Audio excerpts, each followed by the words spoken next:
जो भाजपा सरकार आज ये बोलती है कि हमने दलितों के लिए ये करा वो करा, मैं एक चीज़ पूछना चाहता हूँ भाजपा सरकार से, कितने आरएसएस के जो सबसे बड़ा पद होता है सरसंघचालक का, सरसंघचालक दलित समाज से है, तो कितने पिछड़े वर्ग से सरसंघचालक बने हैं आप मुझे बताइए। स्वयंसेवक संघ की संस्थापना हुई उस टाइम महिलाओं को ये अधिकार नहीं था कि वो वहाँ पर जाकर उनकी शाखाओं में जा सके।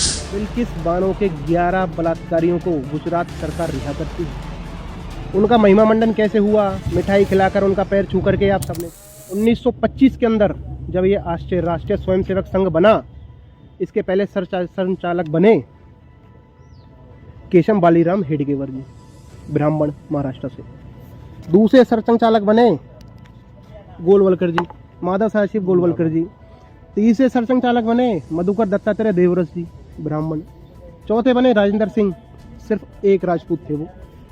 के.एस. सुदर्शन और मोहन भागवत जी, जो हमें अभी 6 सरसंघचालक हुआ। और जिसमें कितने सरसंघचालक दलित समाज से हैं और कितने पिछड़े वर्ग से सरसंघचालक बने हैं आप मुझे बताइए। जो स्वर्ण जातियों के आदमी है, ब्राह्मण राजपूत समाज का, सिर्फ ब्राह्मणों में भी चित्पावन ब्राह्मण महाराष्ट्र के अंदर जो मिल पाए जाते हैं, उनके ही लगभग ये सारे सरसंघचालक बनते हैं। तो ये कैसे कह सकते हैं हम दलितों के हितैषी हैं। और दूसरी बात रही महिलाओं की, मैं ये पूछना चाहता हूँ, जब 1925 के अंदर राष्ट्रीय स्वयंसेवक संघ की संस्थापना हुई, उस टाइम महिलाओं को ये अधिकार नहीं था कि वो वहाँ पर जाकर उनकी शाखाओं में जा सकें।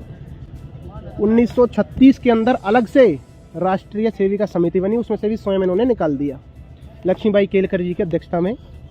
आज भी आरएसएस में अलग से एक राष्ट्रीय सेविका समिति बनी है, जिसमें महिलाएं जाती हैं। राष्ट्रीय स्वयंसेवक संघ में आज भी महिलाओं को जाना अलाउड नहीं है। नेतृत्व की तो बहुत दूर की, और नेतृत्व तो बहुत दूर की बात है। मेंबरशिप, स्थायी मेंबरशिप भी नहीं है। जिस दिन 15 अगस्त 2022 को नरेंद्र मोदी जी लाल किले से भाषण देते हैं कि महिला सशक्तिकरण के लिए बीजेपी ये काम कर रही है और पता नहीं क्या क्या, उसी दिन शाम को बिल्किस बानो के 11 बलात्कारियों को गुजरात सरकार रिहा करती है। उनका महिमा मंडन कैसे हुआ? मिठाई खिलाकर, उनका पैर छू करके। आप सबने देखा।